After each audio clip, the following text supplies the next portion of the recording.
Assalamualaikum warahmatullahi wabarakatuh. Salam sejahtera bagi kita semua. Semoga kita senantiasa berada pada perlindungan Tuhan Yang Maha Esa.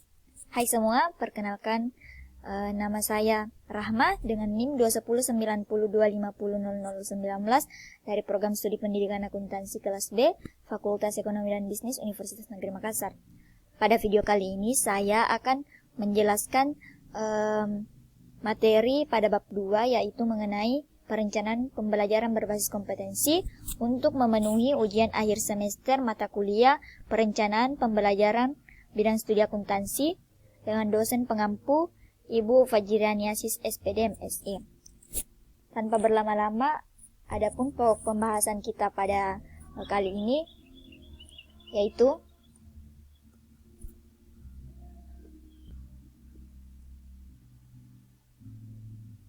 yang pertama, konsep pembelajaran berbasis kompetensi. Yang kedua, prinsip pembelajaran berbasis kompetensi. Yang ketiga, tujuan pembelajaran berbasis kompetensi. Yang keempat, manfaat pembelajaran berbasis kompetensi. Dan yang terakhir, rancangan pembelajaran berbasis kompetensi. Langsung saja kita akan membahas pokok pembahasan yang pertama.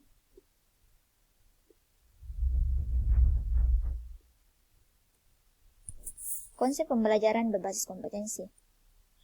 Pembelajaran berbasis kompetensi merupakan salah satu bentuk penerapan kurikulum berbasis kompetensi atau KBK, di mana KBK merupakan konsep kurikulum yang menekankan pada pengembangan keterampilan atau kompetensi dengan standar kinerja tertentu, sehingga hasilnya dapat dirasakan oleh siswa berupa penguasaan materi tertentu. Selain itu, pembelajaran berbasis kompetensi menekankan pembelajaran untuk menciptakan dan memantapkan berbagai keterampilan dan potensi dalam diri siswa untuk mengantisipasi berbagai tantangan hidup. Artinya, jika sebelumnya pembelajaran berorientasi pada aspek pengetahuan dan tujuan materi yang sebagian besar bersifat verbal dan tidak terpakai, maka pembelajaran berbasis kompetensi ini lebih menekankan aspek pengetahuan dan tujuan keterampilan pembelajaran, di mana harus menjadi kualitas lulusan lebih signifikan dan kompeten. Selanjutnya, adapun prinsip-prinsip dari pembelajaran berbasis kompetensi yaitu yang pertama, berpusat pada siswa. Yang kedua, fokus pada penguasaan kompetensi. Yang ketiga, tujuan pembelajaran khusus. Yang keempat, guru lebih berperan sebagai fasilitator. Yang kelima, umpan balik. Yang keenam, pembelajaran lapangan atau praktek. Yang ketujuh, belajar lebih individual. Dan yang terakhir, berinteraksi dengan berbagai metode aktif, di mana pembelajaran berbasis kompetensi memberikan perhatian pada pembelajaran yang berpusat pada peserta didik. Perlibatan peserta didik secara aktif dalam kegiatan pembelajaran akan memberikan dampak besar bagi pencapaian kompetensi yang diharapkan. Hal ini menuntut adanya perubahan peran pendidik dari pengajar menjadi fasilitator dan motivator. Selanjutnya, tujuan pembelajaran berbasis kompetensi. Secara umum, tujuan penerapan sistem pembelajaran berbasis kompetensi telah dirumuskan dalam undang-undang, tepatnya dalam Undang-Undang Nomor 20 Tahun 2003 Pasal 3. Dalam undang-undang tersebut disebutkan bahwa nasional pendidikan bertujuan untuk mengembangkan kemampuan dan membentuk karakter peserta didik.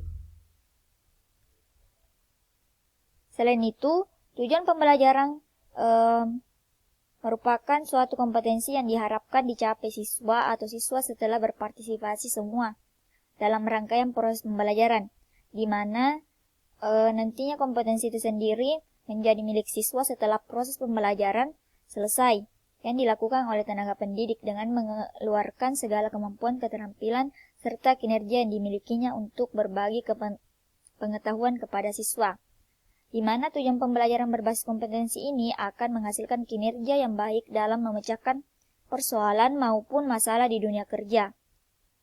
Tujuan pembelajaran berbasis kompetensi akan menciptakan hasil pengetahuan, sikap, dan perilaku serta menghasilkan kemampuan dasar yang diperoleh berdasarkan bakat, penerapan pengetahuan, penerapan keterampilan, dan lainnya.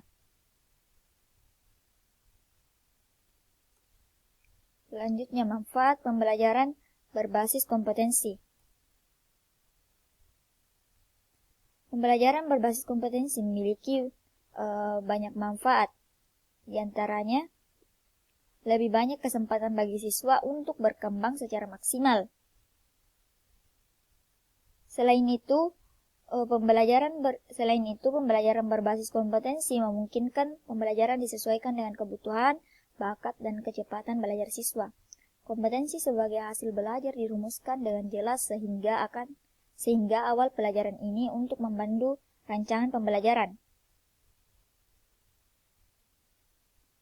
Selain itu, penerapan konsep dan prinsip pembelajaran berbasis kompetensi akan memiliki manfaat lain, yaitu diantaranya hindari pemberian bahan pelajaran yang lengkap. Yang kedua, mengupayakan konsistensi dan keterampilan yang akan diperoleh dalam mata pelajaran yang diajarkan.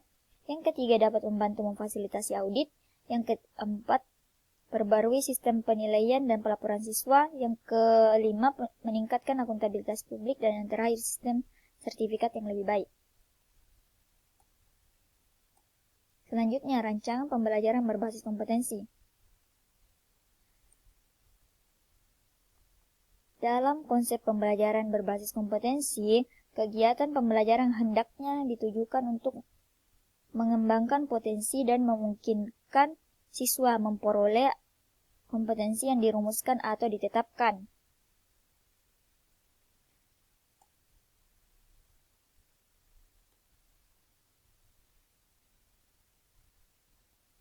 Majid berpendapat bahwa pendidikan berbasis kompetensi terutama untuk meningkatkan kompetensi dengan seperangkat kriteria keberhasilan yang harus mencakup 4 unsur utama, yaitu antara lain memiliki kompetensi yang tepat, yang kedua persyaratan metrik dan menilai keberhasilan kemampuan, yang ketiga pengembangan sistem pendidikan, dan yang terakhir evaluasi. Oke, mungkin hanya itu yang dapat saya sampaikan pada video kali ini. Kurang dan lebihnya mohon dimaafkan. Saya Rahma pamit undur diri, dan wassalamualaikum warahmatullahi wabarakatuh, dan sampai ketemu di video selanjutnya.